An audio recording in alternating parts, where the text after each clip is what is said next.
Je m'appelle Anne Cott, je suis chargée de programme principal au Centre de programme de communication de Johns Hopkins, connu sous l'acronyme CCP, et je suis également chargée de communication et de contenu technique pour le projet Knowledge Success. Et j'ai mes collègues ici, Catherine Packer et Sophie Weiner.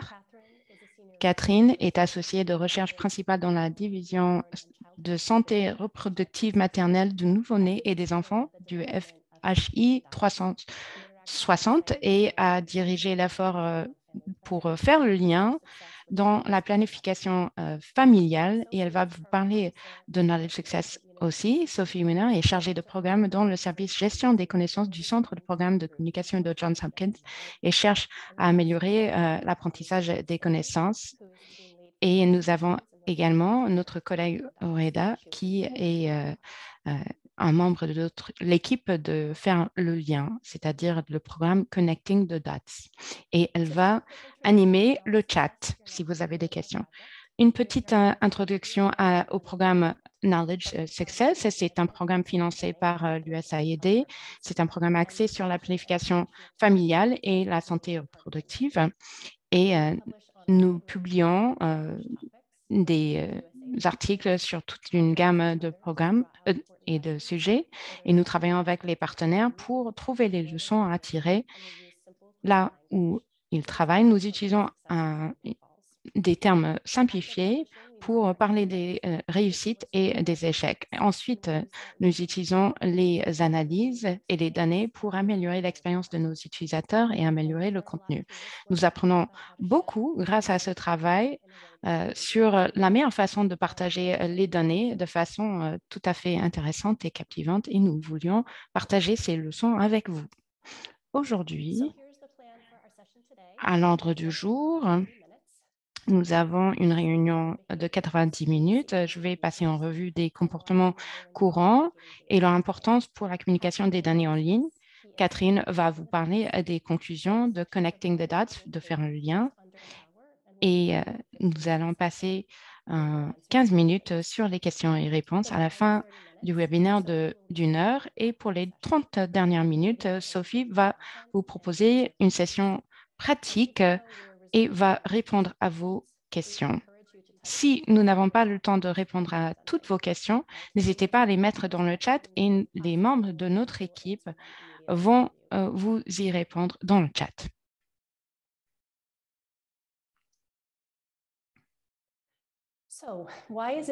Pourquoi est-ce qu'il faut comprendre les comportements en ligne?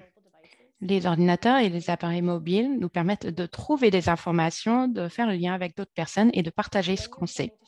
Lorsque vous allez partager des données en ligne, que ce soit sous forme de visualisation de données, de sites web ou de graphiques dans un blog, votre réussite dépend de la prise en compte de la façon dont on lit en ligne, dont on traite les informations que l'on trouve en ligne et des informations qui ont le plus de chances d'inciter les lecteurs à agir.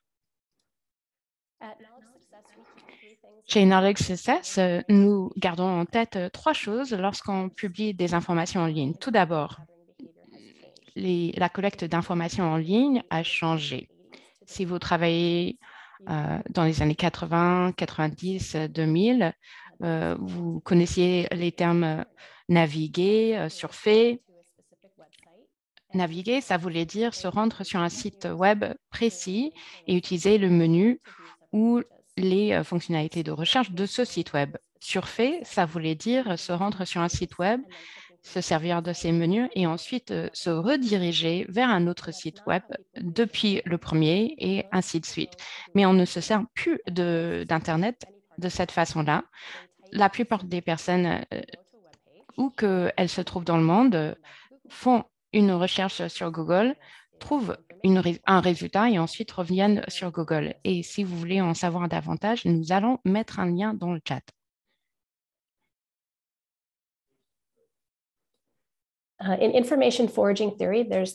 Il y a une théorie selon laquelle on va chercher des informations à piocher selon les pistes que les sites web vont nous donner. Lorsqu'on atterrit sur une page web, Les pistes sont données par les images, les titres et les informations visibles tout en haut de l'écran. Vous regardez à l'instant, à l'heure actuelle, deux pages. Si vous cherchez une page avec des informations sur les bonnes pratiques en matière de planification familiale, les deux sites que vous voyez à l'écran contiennent ce genre d'informations, mais le site HIPS, le site HIP à droite, a de meilleures pistes parce qu'il y a les titres et les informations tout en haut de la page. Personne ne cherche à lire toutes les informations ou ne clique sur tous les liens d'une page parce que les internautes cherchent à obtenir les informations les plus pertinentes. Ces personnes pourraient obtenir plus d'informations en faisant défiler toutes les pages et en cliquant sur tous les liens, mais les informations obtenues, bon, il leur faudrait trop de temps pour les obtenir, hein. La deuxième chose à garder en tête en ce qui concerne le comportement des internautes, c'est que les contenus disponibles en ligne sont devenus très complets. Il existe des vidéos, des galeries de photos, des formes de contenu interactifs. Et l'Internet a effacé la division entre la vie personnelle et la vie professionnelle lorsqu'il s'agit de notre comportement en ligne. On a beaucoup d'expériences, beaucoup d'interactions en ligne dans nos vies de tous les jours et dans nos vies personnelles en dehors de notre travail. On va regarder un contenu très captivant, très intéressant et développer certaines attentes qu'on va amener avec nous sur nos lieux de travail. Et lorsque ces attentes ne sont pas satisfaites, on va passer à autre chose. Troisième chose à garder en tête, on communique avec des personnes en tant que personne. Et il ne faut pas les penser en tant que professionnels. Qu'est-ce que je veux dire par cela? Souvent, lorsqu'on communique sur des données techniques, on pense à notre public en leur capacité professionnelle en tant que chercheur ou expert avec une certaine expertise. Mais il y a certaines idées reçues sur ce qu'on peut faire lorsqu'on communique avec un tel public. On peut utiliser une information très technique, une abondance d'informations, mais ce n'est pas le cas. Même si nous travaillons dans le domaine de la planification familiale et la santé reproductive, nous regardons beaucoup d'informations, nos yeux sont fatigués et nous sommes fatigués également en raison de ce que nous traversons dans nos vies personnelles. Et tout cela peut avoir un impact sur ce que nous pouvons faire au travail et ce qu'on peut consommer en termes d'informations au travail et dans nos vies personnelles également.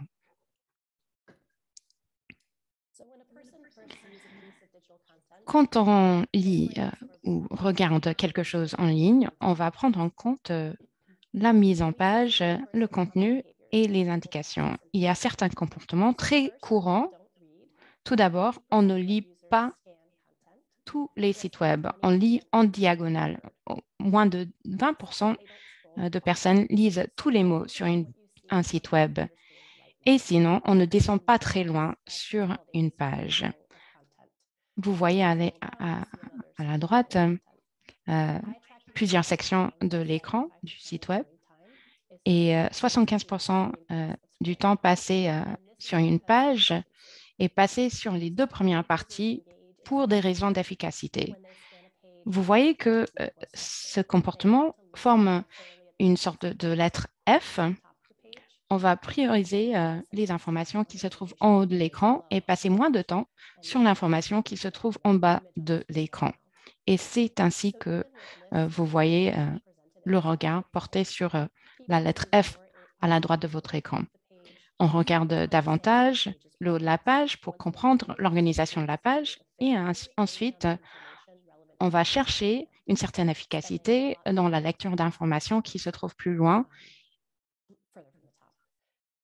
et on va passer de moins en moins de temps sur les informations qui se trouvent vers le bas. Et ensuite, les internautes apprécient le contenu qui est plus facile à lire. Et ces principes s'appliquent bien à notre contenu dans le domaine de la planification familiale, malgré la technicité de notre contenu. Lorsqu'on lit en ligne, cela peut avoir un impact négatif sur le traitement d'informations. Lorsqu'on lit à l'écran, cela nuit à notre compréhension, surtout lorsqu'il s'agit de textes plus longs et plus compliqués.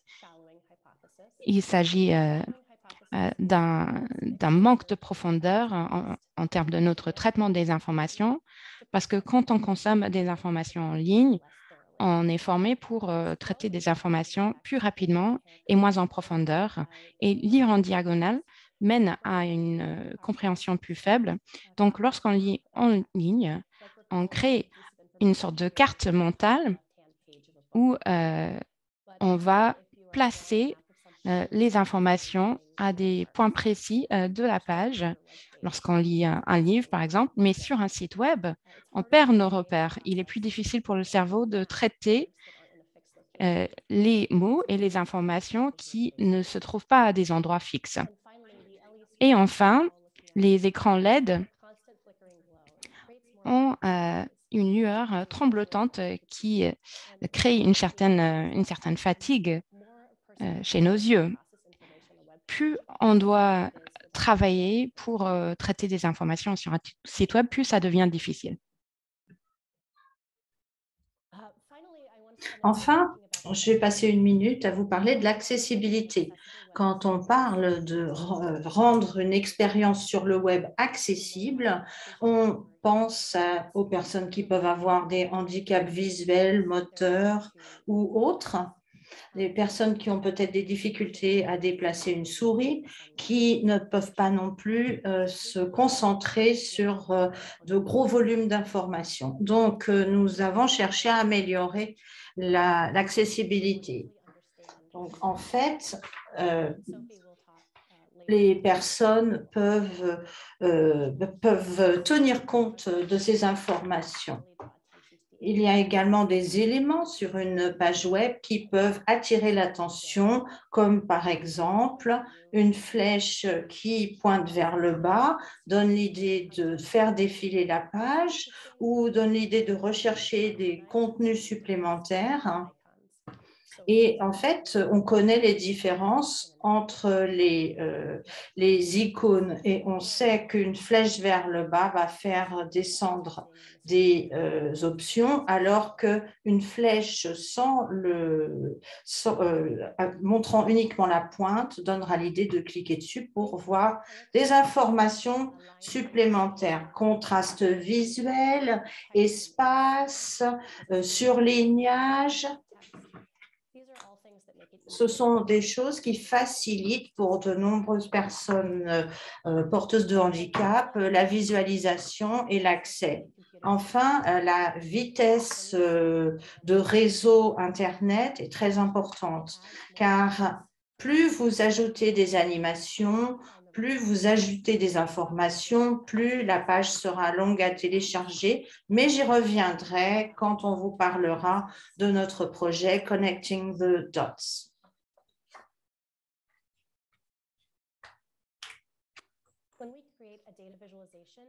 Quand on fait de la visualisation de données, c'est parce qu'on a quelque chose à dire, un récit à faire. Et donc, il ne s'agit pas simplement de partager des données, mais également de permettre à des personnes, à notre public, de poursuivre son étude. Et donc, je donne la parole à Catherine qui l'a fait exactement avec Connecting the Dots. Que veut dire Connecting the Dots? Eh bien, il s'agit d'un site web interactif qui étudie l'impact de la COVID sur la PF en Asie et en Afrique. Nous avons lancé ce site à la fin janvier cette année et nous avons choisi de documenter les impacts de la COVID-19 sur les utilisateurs de PF de façon accessible, attractive.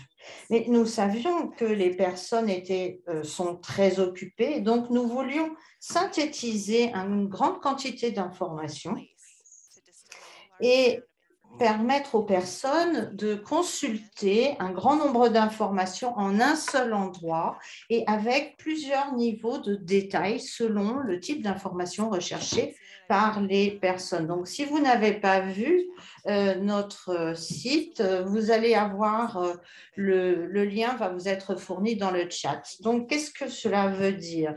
Pour établir ce site Connecting the Dots, nous voulions fournir des données, faire des récits d'expérience et donner des idées. Et nous nous sommes aperçus qu'il était difficile de penser à la planification familiale sans tenir compte de la COVID-19. Et donc, c'est pourquoi nous avons cherché à savoir ce qu'il se passait. Et donc, au début de la pandémie, en avril 2020, le FNUAP a estimé que si les perturbations causées par la COVID dans les services de santé se poursuivaient pour 6 mois, il y aurait 7 millions de grossesses non souhaitées. Toutefois, au bout d'un an après le début de la pandémie, le FNUAP s'est aperçu qu'il ne s'agissait que de 1,4 million de grossesses non désirées, ce qui suggère que les effets de la COVID n'étaient pas aussi terribles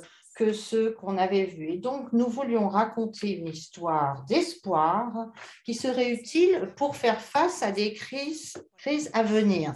Bien sûr, moi, ma formation et mes antécédents sont de la recherche et donc l'une des premières étapes que nous avons effectuées a été d'engendrer une liste de questions qui, d'après nous, se poseraient les chefs de programme et les conseillers techniques dans le monde au sujet de la pandémie en lien avec l'APF. Ces questions sont: les intentions de grossesse et l'usage des contraceptifs ont-ils changé avec la pandémie? Les femmes ont-elles pu accéder aux services d'EPF pendant la pandémie? Comment ont réagi les programmes d'EPF? Quels enseignements s'appliquent pour des pandémies ou des crises futures? Comme vous pouvez le voir, ces questions peuvent engendrer un grand nombre de réponses très complexes. Nous souhaitions donc établir le lien entre des données, les expériences des différents programmes, le contexte de la COVID, les enseignements tirés pour l'avenir et permettre aux personnes d'accéder à des informations supplémentaires. Et tout ceci pour que nous puissions l'utiliser pour des crises à venir et tout ceci en un seul lieu. Comment avons-nous fait le choix des données à inclure? Nous avons effectué des recherches en ligne pour savoir quelles étaient les données qui pouvaient répondre à ces questions. Nous avons discuté avec des partenaires et des chefs de programme. Nous avons également, donc il s'agissait de PMA, qui avait fait des enquêtes nationales à l'échelle sous-nationale. Nous avons également discuté avec différents partenaires de programmes afin de trouver quelles adaptations de programmes nous pourrions mettre en avant. Et nous avons donc décidé également de raconter des récits de résilience et de programmes qui avaient été adaptés avec succès. Donc, cette diapo, il est normal que vous ne compreniez rien. Pour montrer, nous avons donc étudié les questionnaires d'enquête, les briefs de PMA, nous avons cartographié les indicateurs disponibles et pour quel pays. Nous avons choisi 7 indicateurs et demandé à PMA de nous donner les données dont il disposait. Puis nous nous sommes aperçus que nous avions besoin de réduire les indicateurs parce qu'il y avait des repères temporels différents et des pays différents. Mais on ne voulait pas surcharger le public non plus. À partir de là, nous avons choisi 4 indicateurs de 7 pays. Par ailleurs, nous avons effectué des recherches en ligne et avons pris contact avec Breakthrough Action de Côte d'Ivoire. Nous avons également vérifié la carte de IBP qui montrait les adaptations de programmes, pris contact avec des collègues et nous avons également voulu étudier les adaptations de différentes régions du monde. Et ma collègue Alison a collaboré avec 3 programmes pour documenter et partager leurs expériences d'adaptation des services de PF pendant la COVID. Donc, nous, en Afrique de l'Ouest, Côte d'Ivoire, nous avons travaillé avec Breakthrough Action et West Africa Breakthrough Action. Madagascar, nous avons travaillé avec Access Collaborative, qui travaille avec PAF et GSI. Et au Népal, nous avons travaillé avec le FPAN. Ces expériences n'étaient pas liées aux données de l'étude de PMA, mais ces expériences peuvent nous aider à jeter la lumière, à faire la lumière sur des adaptations qui ont donné des résultats et ajouter du contexte aux conclusions des enquêtes dans leur ensemble. Donc, ceci nous a permis de produire un document de 30 pages, mais faire d'un tel document une expérience en ligne était extrêmement difficile. Nous avons passé plusieurs mois avec échanger énormément. L'idée donc était de prendre du recul et de et que moins était meilleur. Nous avons donc réduit considérablement le texte, vu comment associer, synthétiser, combiner. Et voilà ce que nous avons fait. La COVID-19 et la planification familiale sont des sujets immenses. Et vu mes antécédents de chercheuse, je suis habituée à écrire des rapports revus par mes pairs.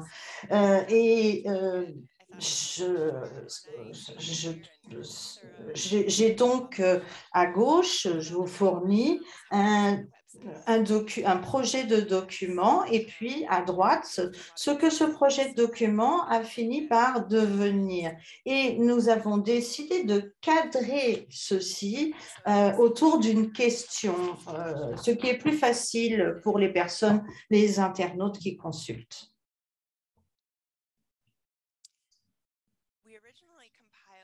Au début, nous avions compilé toutes les données pour un seul indicateur dans des graphiques en barres et nous avions également fait part des conclusions importantes et des différences au sein des sous-groupes. Nous avions également des profils de COVID séparés par pays pour montrer dans quelle situation les enquêtes avaient eu lieu dans le contexte, bien sûr, de la COVID selon les pays. Il y a 3 barres vertes qui montrent le moment où les enquêtes ont eu lieu. En rose, le premier cas de Covid. Ensuite, vous verrez l'augmentation des cas de Covid et en violet, les différentes périodes de confinement et dans quelle situation le confinement a eu lieu. Et donc, on voulait montrer tout ceci en un seul endroit. Puis, nous avons pris une décision absolument drastique, à savoir présenter les données par pays et non pas par indicateur. Donc, les questions ont alors été posées de façon plus large. Nous avons organisé un webinaire en décembre et nous avons montré ce graphique en barre et demandé des réactions des uns et des autres et les différents formats possibles.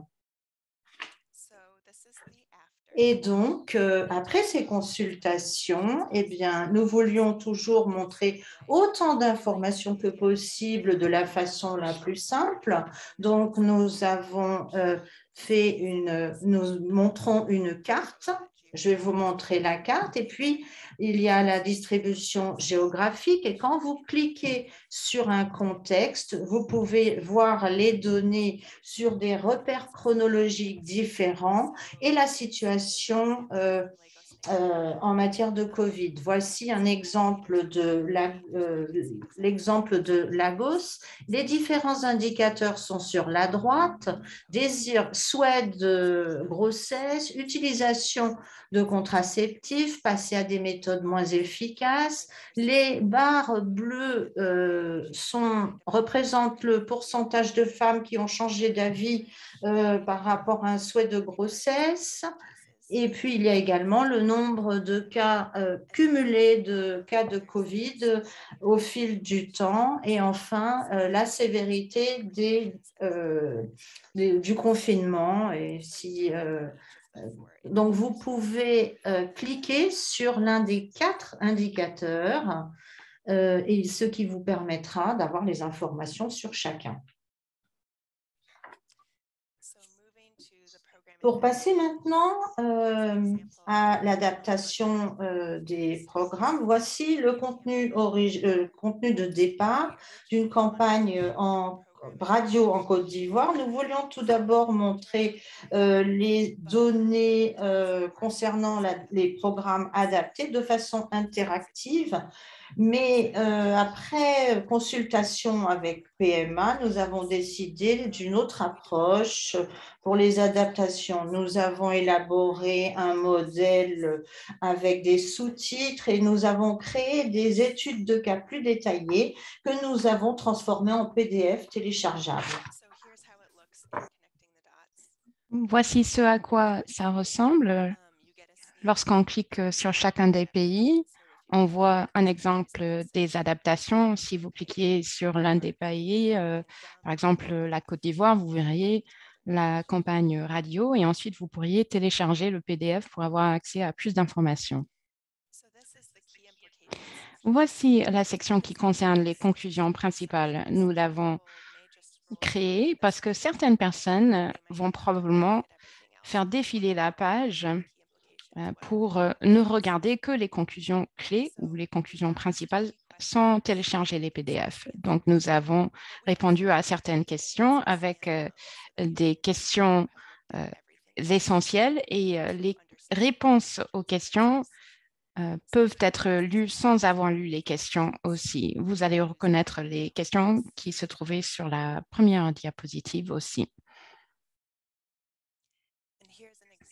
Voici un exemple de ce qu'on voit lorsqu'on clique sur l'une des questions. Encore une fois, je suis très fière de la quantité de mots parce que nous avons cherché à être aussi concis que possible tout en restant très juste. Enfin, puisque certaines personnes veulent avoir accès à plus d'informations, nous voulions fournir des ressources supplémentaires. Nous avons préparé donc une fiche de données PMA supplémentaire pour que certaines personnes qui le souhaitent puissent faire leurs propres analyses. Avec les données PMA, on peut regarder par âge, par nombre d'enfants, par situation géographique, les villes versus la campagne. Et nous avons analysé ces informations et nous voulions les mettre dans les graphiques, mais nous avons décidé qu'il s'agissait de trop d'informations et donc nous avons fait le choix de synthétiser les informations et les mettre dans la section des conclusions principales et aussi de fournir les données pour permettre aux lecteurs de faire leurs propres analyses. Nous avons également créé ce que nous appelons une collection de conclusions clés FP ou planification familiale avec les conclusions synthétiques sur les différents pays. Toutes ces ressources sont disponibles en bas de la page Connecting the Dots. Peut-être que vous vous demandez d'où proviennent les citations de la première page. Ici, vous voyez la collection de conclusions et de leçons que je vous invite à explorer. Nous avons trouvé de nombreuses ressources très utiles que nous ne pouvions pas mettre sur le site web de Connecting the Dots. Donc, c'était très intéressant d'avoir un autre format, un autre endroit où nous pouvions partager des ressources. Et nous avons dû éliminer certains textes, certains contenus. Si vous ne le saviez pas, FP Insight, cet outil, cette collection, est le premier outil de son genre conçu avec les experts en planification familiale en tête. N'importe qui peut accéder à cette collection, que vous ayez un compte FP Insight ou pas, mais nous vous encourageons à devenir membre si ce n'est pas déjà le cas. Maintenant que je vous ai encouragé à devenir membre, je vais donner la parole à Anne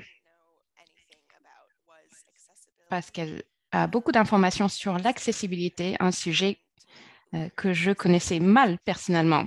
Anne va donc nous parler de la façon dont nous avons intégré les questions d'accessibilité à la conception du site. Merci beaucoup, Catherine. En ce qui concerne l'accessibilité, nous avons fait tout notre possible pour créer une hiérarchie qui permette au lecteur de naviguer facilement sur la page. Vous allez voir que nous avons utilisé les mêmes icônes pour communiquer les mêmes actions ou les mêmes implications. À chaque fois que le carré était blanc, il y avait une action à prendre. Ensuite, lorsque les internautes cliquent sur une fenêtre ou un lien pour une ressource, la conception était toujours la même. Aussi, un plus, par exemple, veut toujours dire qu'on peut élargir pour accéder à plus d'informations. On a également pris en compte le contraste des couleurs, la hauteur des lignes et l'espacement pour permettre aux personnes avec des déficiences visuelles de lire plus facilement les informations, quel que soit l'écran utilisé. Nous avons également réfléchi au temps de chargement du contenu sur nos pages. Par exemple, nous avons décidé de rendre les études, de présenter les études de cas sous forme de PDF plutôt que de créer plus de graphiques plus lents à télécharger ou à charger. De nombreuses personnes estiment qu'une fois que la page est publiée, tout est terminé.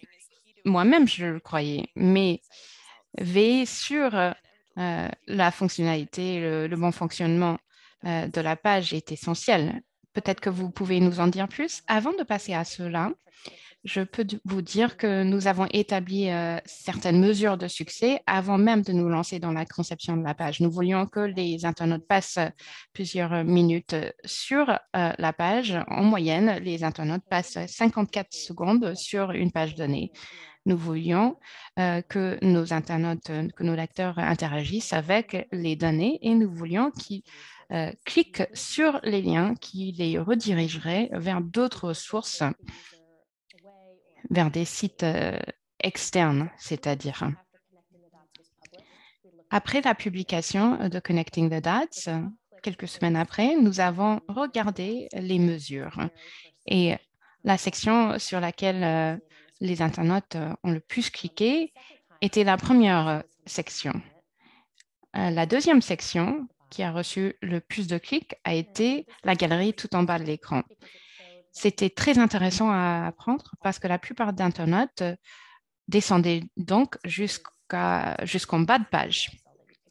Voici ce qui se trouvait en bas de page. Nous avons également découvert que les conclusions clés ont reçu plus de vues, ce qui nous a indiqué que les internautes appréciaient beaucoup nos conclusions synthétiques.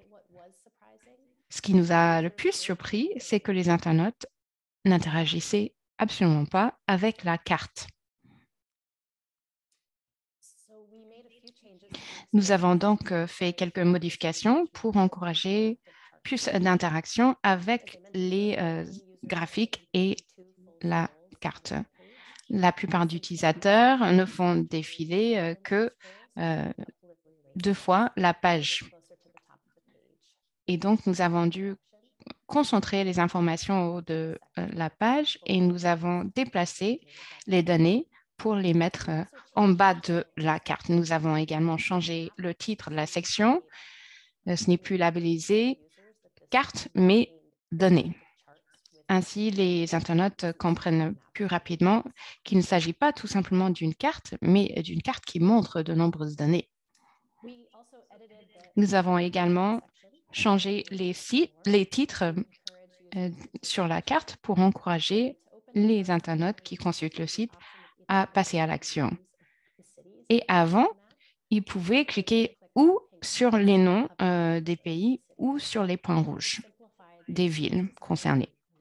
Afin de simplifier la lecture du site et de réduire le nombre de choix disponibles, nous avons enlevé la première option. Maintenant, sur le site, vous ne pouvez cliquer que sur les points rouges. Il n'y a plus de pays et de villes affichés.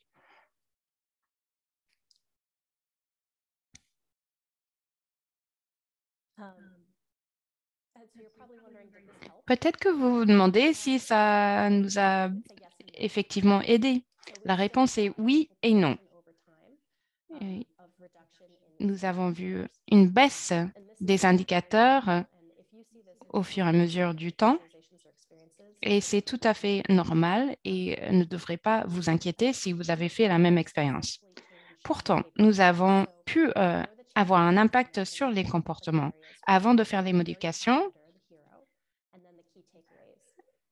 les parties consultées se trouvaient toutes en haut de la page.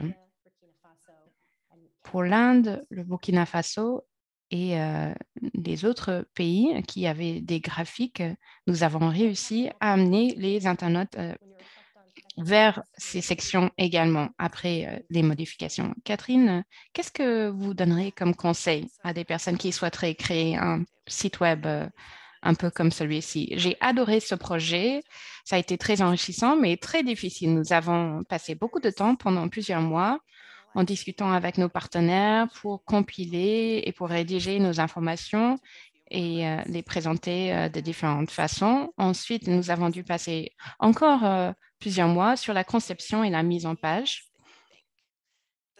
La leçon numéro 1, c'est qu'il vous faut moins de contenu que ce que vous ne pourriez penser, surtout lorsque vous voulez voir ou faire voir des données.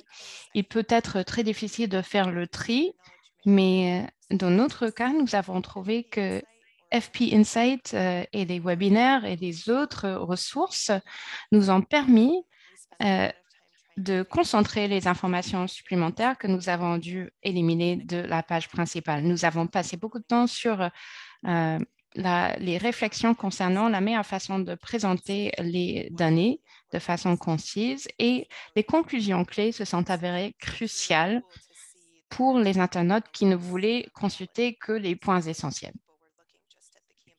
Et nous avons découvert que de nombreuses personnes n'ont consulté que ces conclusions principales, ce qui est une bonne chose.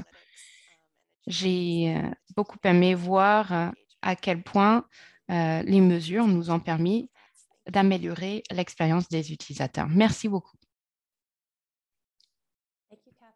Merci, Catherine.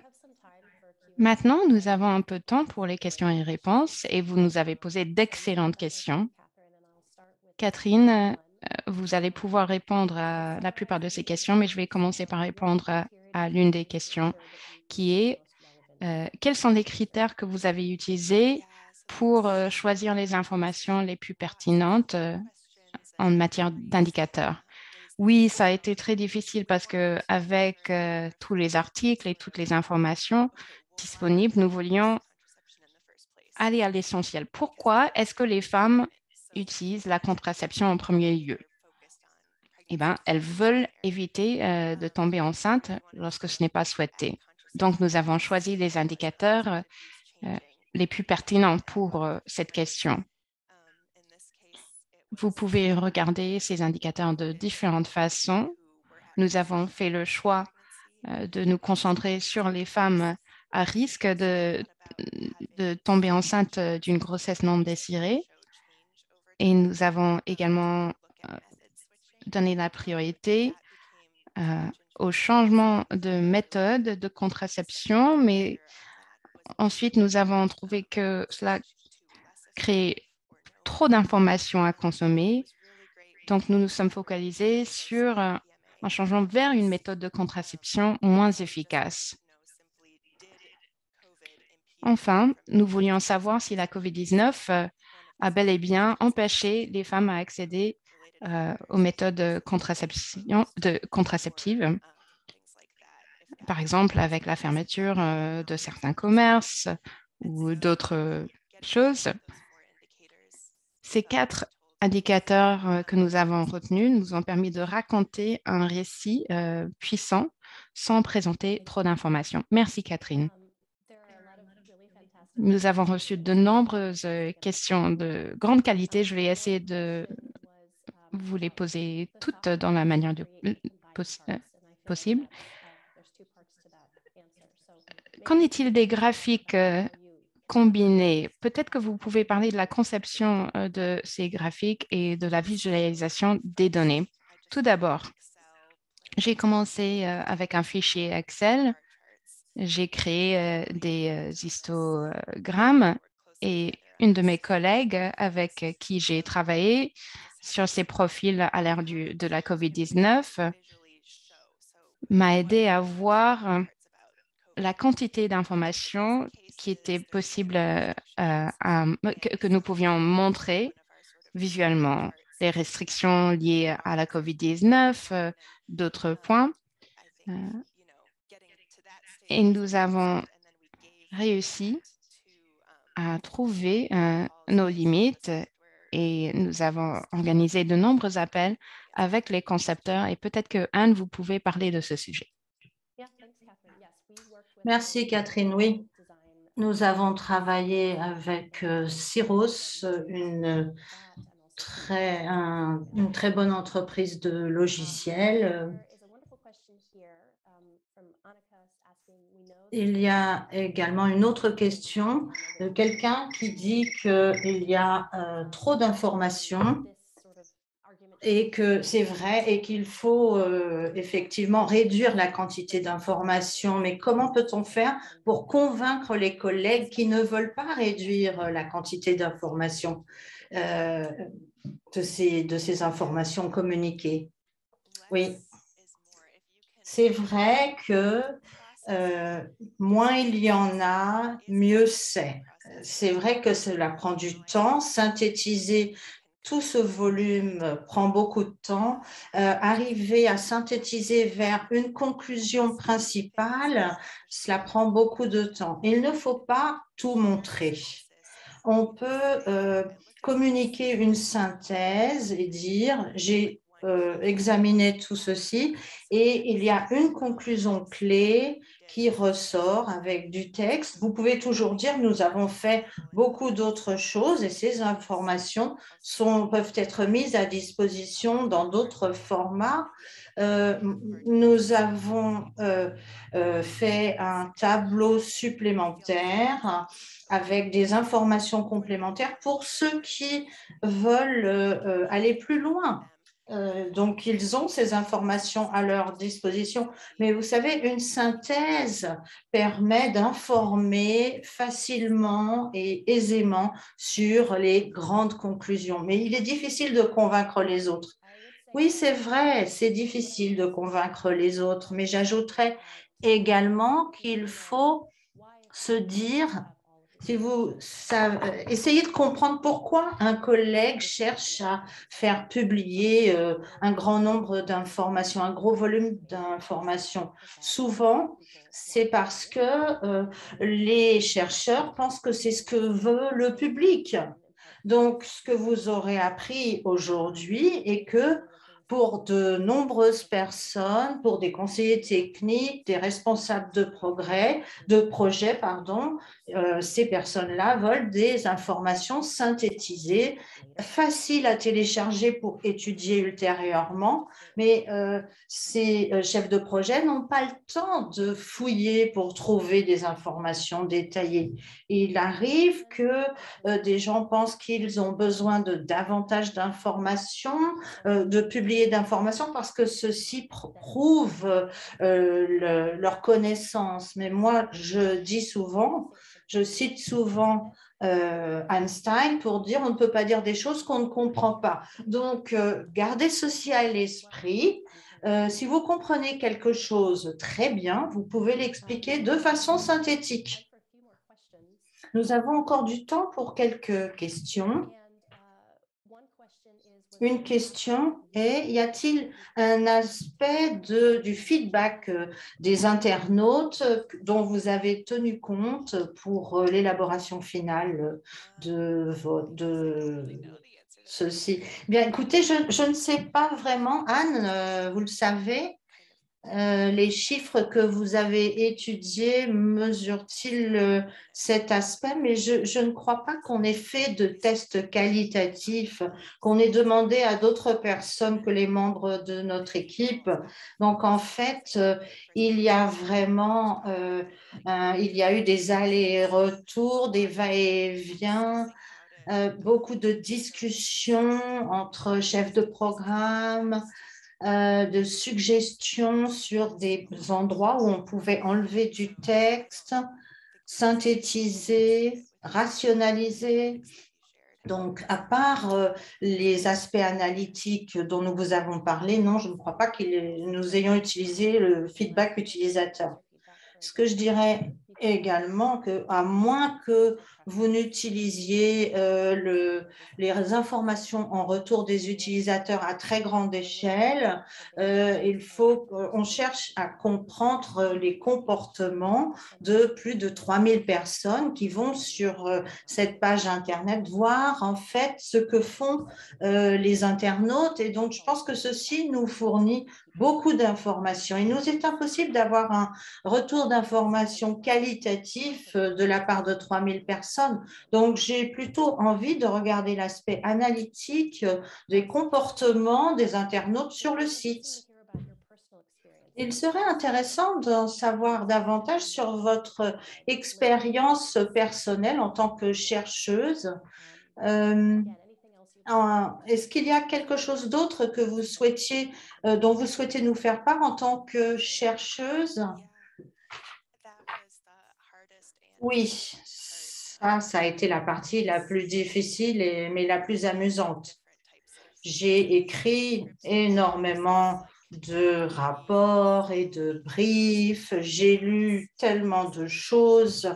On lit, on essaie de voir, de comparer avec les documentations fournies par des pairs également. Et puis la pandémie évoluait à une telle vitesse que je consultais des sites web également, je consultais des chef de programme. Donc ça, c'est très intéressant, c'est vraiment très amusant de réunir toutes ces informations, de travailler en équipe et de se dire, ben, si on ne peut pas résumer ça de façon succincte, c'est qu'on ne comprend pas le sujet à fond. Donc, j'essayais de parler à mes parents de ce que j'étais en train de faire et je me suis aperçue que je parvenais à synthétiser ceci de façon très succincte.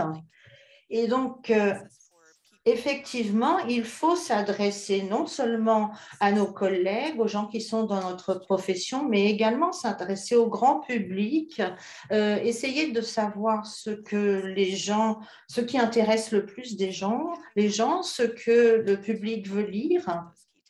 Donc, oui, effectivement, on part d'un très grand volume de données et on se dit qu'il faut pouvoir résumer ça en un nombre de mots le plus petit possible. Merci. Il y a des questions sur la conception, comment attirer l'intention des internautes. Donc, nous allons parler de la conception dans quelques minutes. Il y a également une question qui dit comment avez-vous utilisé les réseaux sociaux pour faire venir des internautes sur votre site? Eh bien, nous avons une présence sur les réseaux sociaux, sur Twitter, par exemple. Nous avons publié beaucoup sur Twitter. Et puis, nous avons les organisations qui sont nos relais.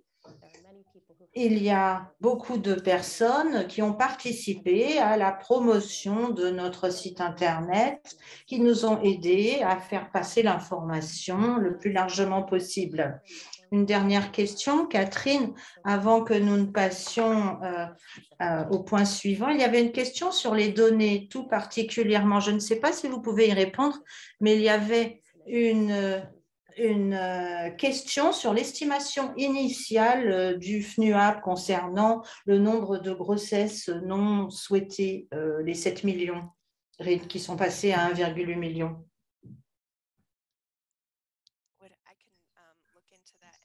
Je peux étudier la question et je répondrai dans la boîte de dialogue, mais je ne peux pas vous donner la réponse comme ça. Merci beaucoup à vous tous pour ces questions fort intéressantes. Si nous n'avons par accident pas répondu à votre question, nous essaierons d'y répondre dans le chat. Je vais maintenant donner la parole à Sophie qui va nous parler d'exemples concrets qui vous permettront de mieux comprendre comment nous avons fait.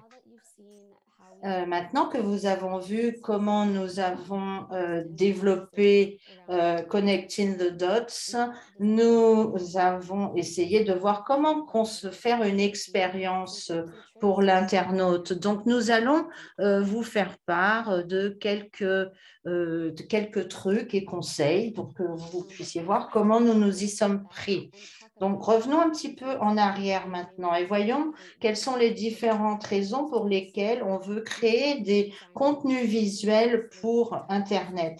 L'utilisation d'outils de conception numérique est coûteuse et prend beaucoup de temps. Donc, il faut être certain qu'on fait l'investissement le plus adéquat. Donc, voici les raisons les plus courantes de créer des contenus visuels.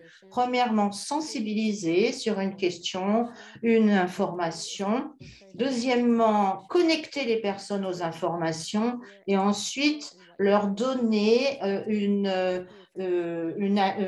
raison d'agir, les pousser à agir, pardon. Quand on crée des contenus visuels pour des publics, il faut voir quels sont les différents styles d'apprentissage des uns et des autres. Certains aiment voir l'information, d'autres aiment l'entendre et les troisièmes aiment les lire. Donc, en fait, ceci permet aux gens d'internaliser, de comprendre et de réagir aux questions qu'ils reçoivent, que les internautes reçoivent. Donc, certains, les contenus visuels pour le site, pour Internet, plaisent aux personnes qui se mobilisent vis-à-vis des contenus de façon visuelle. Donc, selon Forbes, il y a 94% de plus de personnes qui vont sur un site lorsqu'il y a des contenus visuels. Les visualisations des données, infographies et expériences interactives. Ce sont différents outils qui permettent de présenter des informations et des données.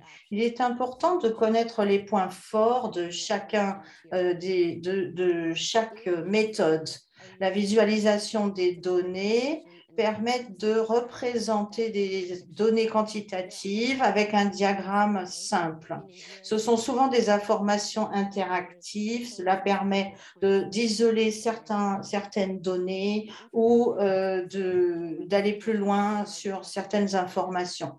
L'infographie est généralement statique, fournit des informations qualitatives ou quantitatives et un récit. Et c'est là la différence avec la visualisation. Et l'infographie, donc, comme je le disais, est généralement statique. Elle met l'accent sur un récit plutôt que sur une visualisation des données et elle offre un point de vue subjectif. Enfin, les expériences interactives comme l'infographie permettent d'utiliser une approche de récit. Et donc, on peut utiliser des infographies dans les expériences interactives, on peut utiliser des tableaux, du son, des graphiques de toutes sortes, des diagrammes, etc. Il y a également des posts de blog, des quiz, des cartes interactives et bien d'autres. Les expériences interactives sont hautement interactives et cela permet de mobiliser un public qui ne reste pas concentré très longtemps et qui passe d'un site à un autre. C'est aussi très pratique pour séparer les différents types d'informations, rendre ces informations plus facilement assimilables. Je vais maintenant vous expliquer le processus que nous utilisons à Knowledge Success.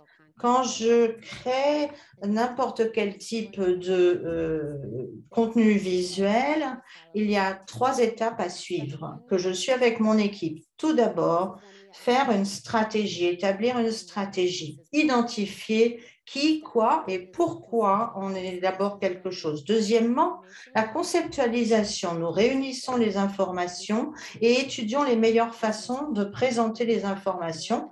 Et troisièmement, la création, c'est la partie amusante. On écrit et on conçoit pour le web.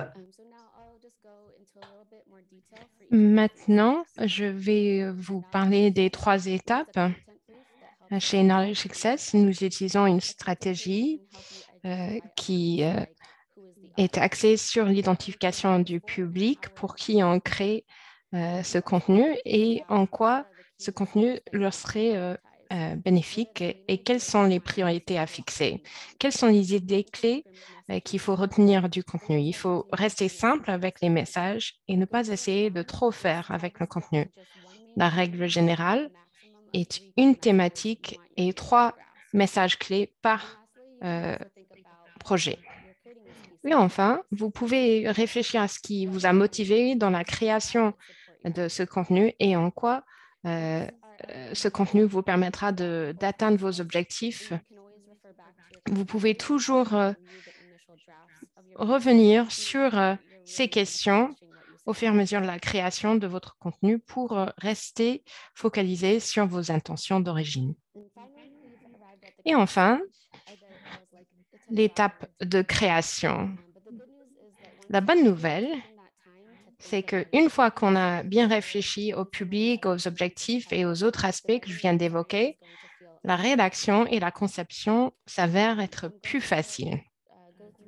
Maintenant, je vais passer en revue ces différents conseils pour la création de votre contenu et vous expliquer en quoi ces principes sont fondés sur les études de cas et les principes de l'économie comportementale.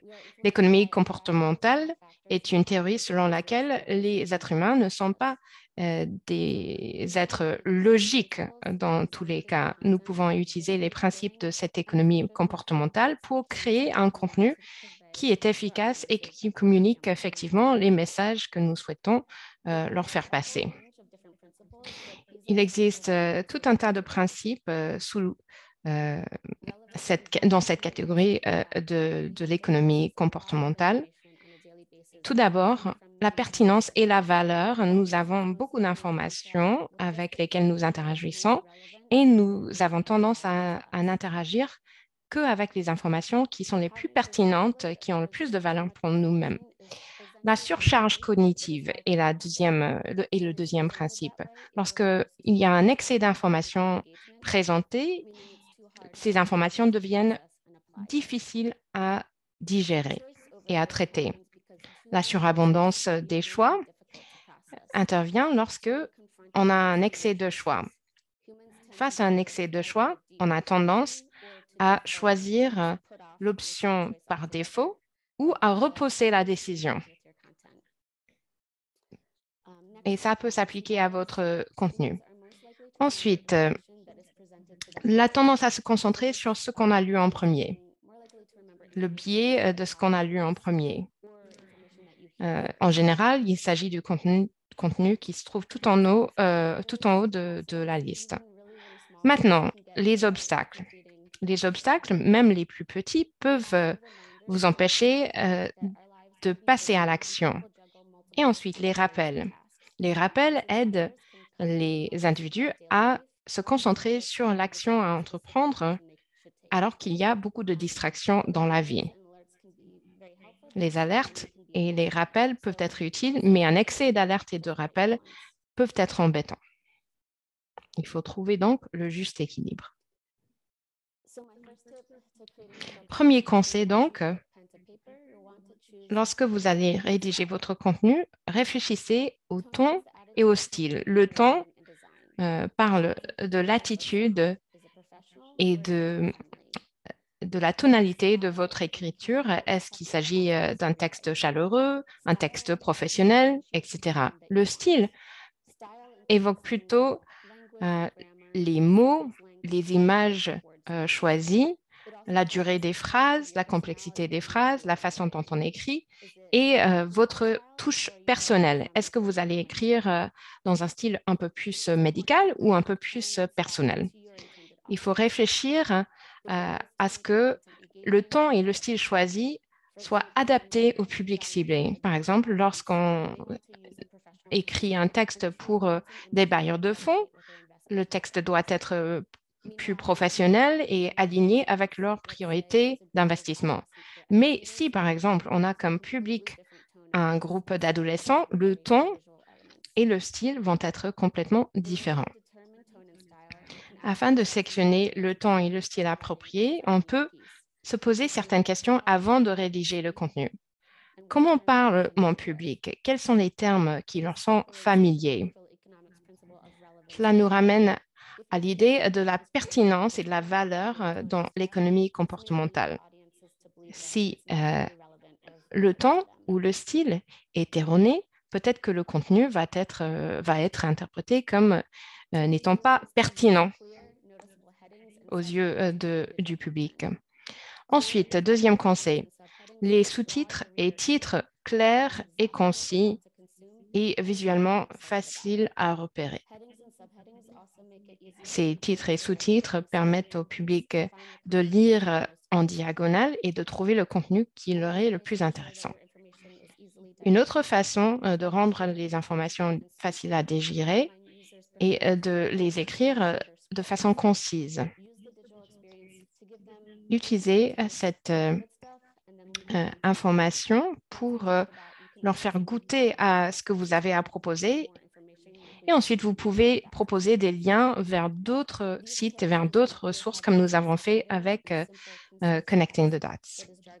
Les titres et les sous-titres doivent éviter d'utiliser un jargon trop technique afin d'éviter cette fameuse surcharge cognitive qui empêche le lecteur d'intégrer les informations. Une autre façon de lutter contre la tendance de surcharge cognitive est le principe de désencombrer l'espace et de focaliser l'attention pour que les graphiques soient plus faciles à lire. Désencombrer d'abord pour qu'il n'y ait pas trop d'informations à regarder et focaliser l'attention. C'est un principe selon lequel vous allez attirer l'attention sur certains points clés.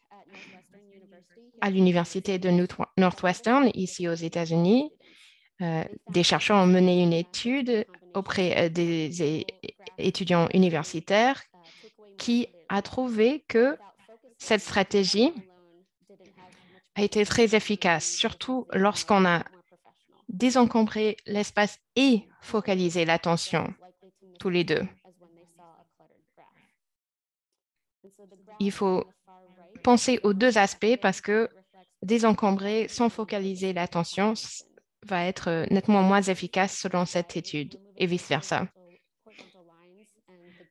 Les lignes de fond et les différentes couleurs ont été enlevées pour désencombrer l'espace et l'orange a été rajouté pour focaliser l'attention sur les conclusions clés. Selon les chercheurs, certaines personnes ne voient que ce qui est important parce qu'ils disposent d'une certaine expertise dans le domaine et pensent donc que le public va savoir tirer de la présentation ce qui est important aussi, mais ce n'est pas forcément vrai. Il faut guider les lecteurs vers la conclusion qu'il faut en retirer. Et je vais vous mettre un lien dans le chat pour que vous puissiez en savoir plus si vous le souhaitez. Troisième conseil, donnez la priorité aux points qui se trouvent tout en haut de l'écran. La fatigue intervient très rapidement dans la lecture de contenu en ligne. Donc, mettre les points les plus saillants en haut permet de s'assurer que ce contenu-là va être intégré et traité par le lecteur. Ici, par exemple, nous avons les thématiques clés sur ce qui marche bien et ce qui ne marche pas bien en matière de planification familiale en situation de crise. En mettant ces thématiques clés tout en haut, on incite notre public à consommer le contenu le plus important à nos yeux. Avec les graphiques, il faut les disposer de façon hiérarchique.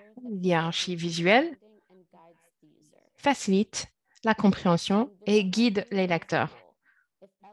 L'hiérarchie visuelle est basée sur une règle. Les yeux et le cerveau classent l'information selon sa disposition visuelle.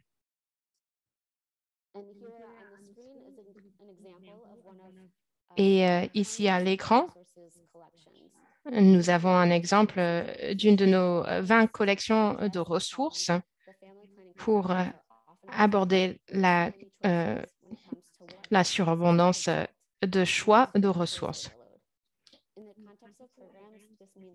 Dans le contexte des programmes, cela veut dire que les programmes de valeur sont sous-exploités, sous-utilisés. Réunir les ressources les plus pertinentes dans une seule et même, sur un seul et même site permet de lutter contre la surabondance des choix. L'hiérarchie visuelle aide les lecteurs à trouver le rythme dans sa lecture de la page. En jaune, vous voyez ici les informations essentielles, le titre, la source d'information et les titres. Et d'autres informations sont disponibles à la même page. Par exemple, les catégories des ressources indiquées en différentes couleurs. Et je vais mettre le lien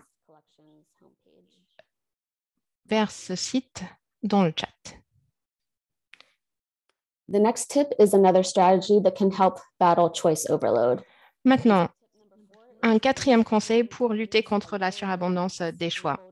Par exemple, des listes à puces et des textes ou des mots en gras permettent au lecteur de se concentrer sur certaines informations et non pas d'autres, mais utiliser ces différentes stratégies, par exemple, texte en gras, avec parcimonie parce que trop de mots en gras peuvent amener à la confusion. Cinquième conseil, pour les expériences interactives, soyez clairs. Vous pouvez mettre des instructions et des flèches qui indiquent aux internautes où il faut cliquer ou où il faut glisser sa souris pour accéder aux informations. Par exemple, ici, nous avons des flèches qui indiquent que ces onglets peuvent être élargis pour accéder à plus d'informations.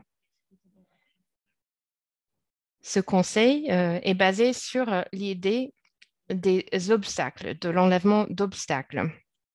Si vous utilisez ces différentes stratégies, vous enlevez des obstacles pour votre lecteur.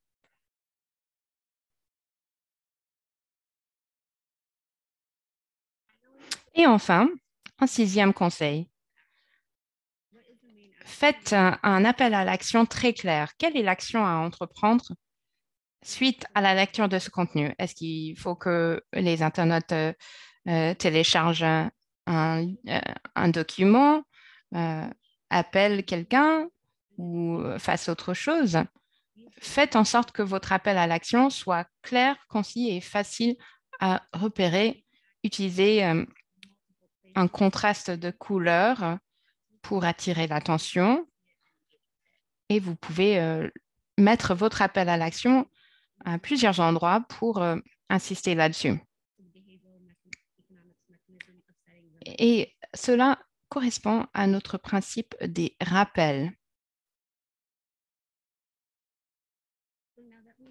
Maintenant que nous avons passé en revue certains conseils pour créer un contenu visuel efficace, je voulais vous présenter quelques ressources gratuites ou à faible coût que vous pouvez utiliser dans la conception de votre contenu.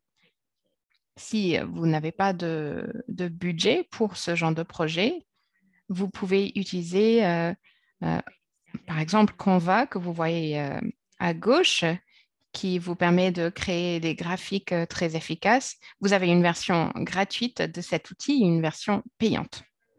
Trello est excellent pour la création de graphiques animés, infogrammes, dispose d'outils de création de graphiques et de cartes aussi, comme Catherine l'a dit tout à l'heure, pour créer nos sites web interactifs. On utilise au Centre des communications un outil qui s'appelle Ceros. Vous avez également Vev qui remplit la même fonction. Sur le site web de Ceros, même si vous n'avez pas de compte, vous pouvez apprendre davantage sur cet aspect de la conception de contenu avec des exemples créés par Ceros et d'autres clients de Ceros. Pour les icônes, vous avez Flat Icon, vous pouvez la télécharger en PNG ou sous un autre format pour la manipuler, changer la couleur ou autre. Il y a également le Noun Project pour télécharger des documents en noir et blanc ou les modifier par la suite. Pour les photos, je vais souvent sur Images of Empowerment, Unsplash et Flickr. Il y a un certain nombre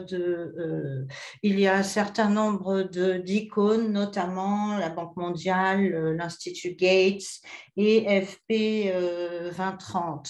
Enfin, pour les vidéos, nous utilisons souvent Vyond et Adobe Creative Cloud Express.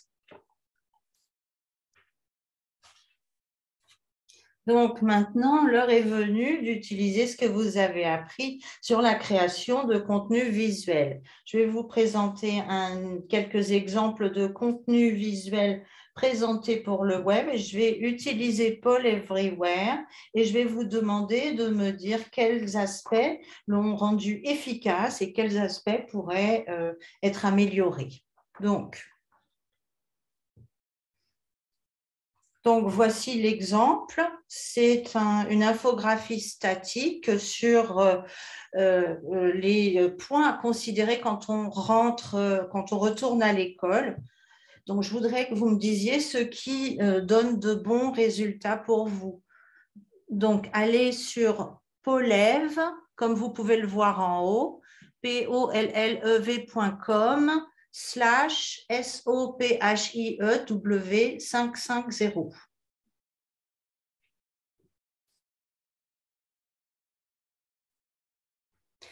Je vous donne quelques minutes pour réfléchir. Qu'est-ce qui donne de bons résultats? Qu'est-ce qui n'en donne pas? Si vous avez des difficultés à vous connecter à Poll Everywhere, vous pouvez le faire sur le chat. Vous pouvez répondre sur le chat. Et Anne Code vient de vous fournir le lien dans la boîte de chat. Alors, très bonne réponse. Titre. Utilise des titres pour séparer du texte. Les icônes sont sur le côté. Il y a une hiérarchie de texte avec les titres, les couleurs, les titres, les différentes conjugaisons de couleurs. Je vous laisse encore un petit peu de temps pour réfléchir. Qu'est-ce qui fonctionne bien? Les icônes liées au sujet, les informations sont segmentées, l'utilisation de questions pour attirer l'attention et montrer la pertinence et continuer d'intéresser, utilisation pas trop importante de texte en gras, langage simple auquel on peut dont on peut se sentir proche, utilisé dans les questions, les masques d'images.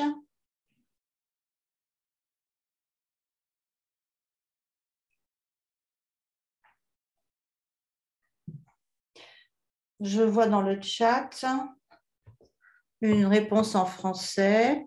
Il y a beaucoup de couleurs et beaucoup de textes. Il y a des idées qui sont regroupées.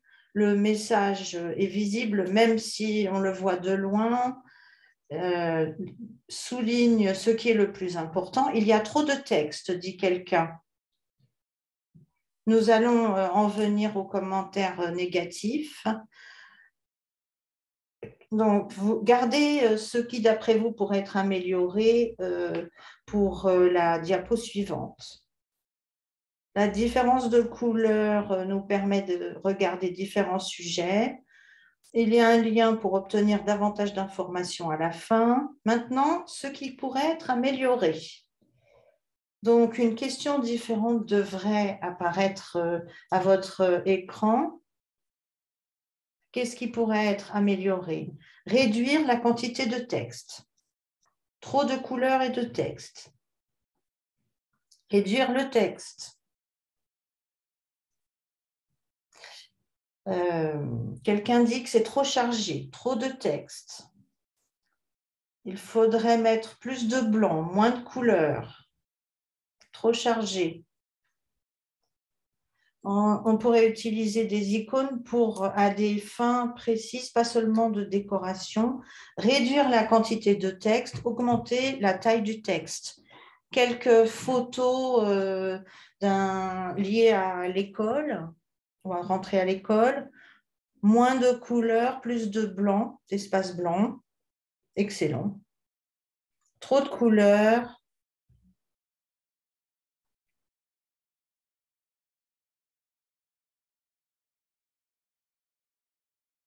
Réserver la couleur pour le blanc, pour le rouge, le jaune et le bleu en bas. Très sombre, trop lourd. Ce sont vraiment de très bonnes réponses. Pour des raisons de temps, je pense qu'on va passer à la diapo suivante.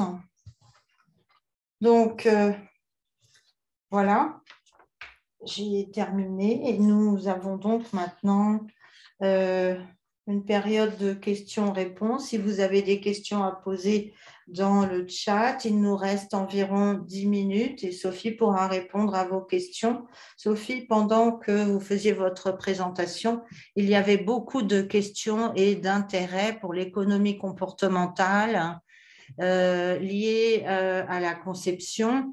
Et je me demandais s'il existait une technique particulièrement efficace pour pouvoir répondre à de différents comportements d'un coup. Alors, restant dans le cadre de ce webinaire, je dirais essayer de réduire la surcharge de choix et synthétiser ces idées et être axé sur les messages clés que l'on veut mettre en avant. On a déjà dit que le public assimilera une certaine quantité d'informations et donc il ne faut pas en mettre trop. Si vous pensez que vous leur rendez service en leur fournissant le plus d'informations possible, eh bien vous vous trompez. Les données scientifiques ont prouvé que ce n'est pas du tout le cas. Donc, synthétiser, synthétiser, synthétiser et séparer ces différentes informations pour les rendre plus facilement assimilables. Merci. Je pense que c'est peut-être un bon moment pour faire une pause, mais je dirais quand même qu'une question nous est arrivée en ce qui concerne la hiérarchie visuelle. Donc, si vous pouviez y répondre rapidement, Sophie, oui, bien sûr, la hiérarchie visuelle est liée avec la priorisation par ordre d'importance donc, les informations les plus importantes doivent figurer en haut. Ensuite, comment mettre l'accent sur différents éléments. Par exemple, dans le graphique qu'on a montré, il y avait 2 cases de la même taille qui étaient l'une à côté de l'autre et du coup, l'œil ne savait pas vers quelle information se tourner, laquelle était la plus importante. Donc, utiliser le design pour orienter, guider l'internaute afin de lui faire poser les yeux sur les informations les plus importantes. J'espère que j'ai été claire, que j'ai répondu à votre raison.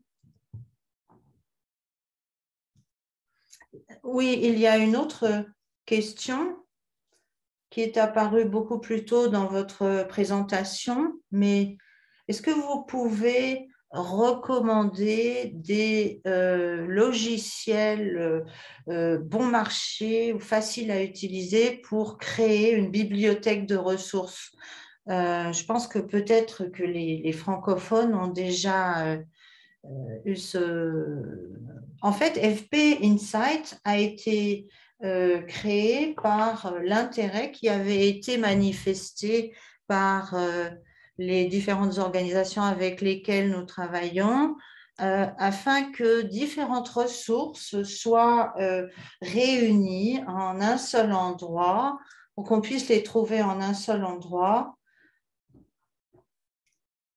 ou également que des ressources que des collègues ont trouvées intéressantes et utiles puissent être consultées par d'autres, puisque ces collègues les ont partagées sur FP Insight. Et donc, toutes ces informations sont rangées par thème et sont très faciles à localiser. Nous espérons que vous irez visiter FP Insight. Il y a plusieurs collections que nous avons réunies, Sophie et moi-même, et que vous pourrez consulter. Il y a une question en français qui demande si une organisation, un individu peut proposer un site web pour présenter ses résultats et être accompagné dans ce processus. Il s'agit là d'une première présentation pour être vraiment transparent. Nous vous communiquerons les enseignements que nous avons tirés, mais vous êtes bien sûr le et la bienvenue pour nous contacter pour toute question qui pourrait vous aider dans votre travail. Nous arrivons à la fin de notre réunion. Je voudrais vous remercier tous d'être venus et restés pendant 1h30 sur ce sujet. Nous sommes un projet de gestion des connaissances. Donc, nous aidons les personnes à trouver les informations, à les partager avec d'autres. C'est un travail que nous faisons tous les jours et dont nous sommes très fiers. J'espère que tout ceci vous sera utile. N'hésitez pas à nous contacter par tout moyen, Twitter, contactez Sophie sur Twitter, vous la trouverez. Je vous remercie encore d'avoir passé du temps avec nous aujourd'hui et je vous dis à bientôt. Merci.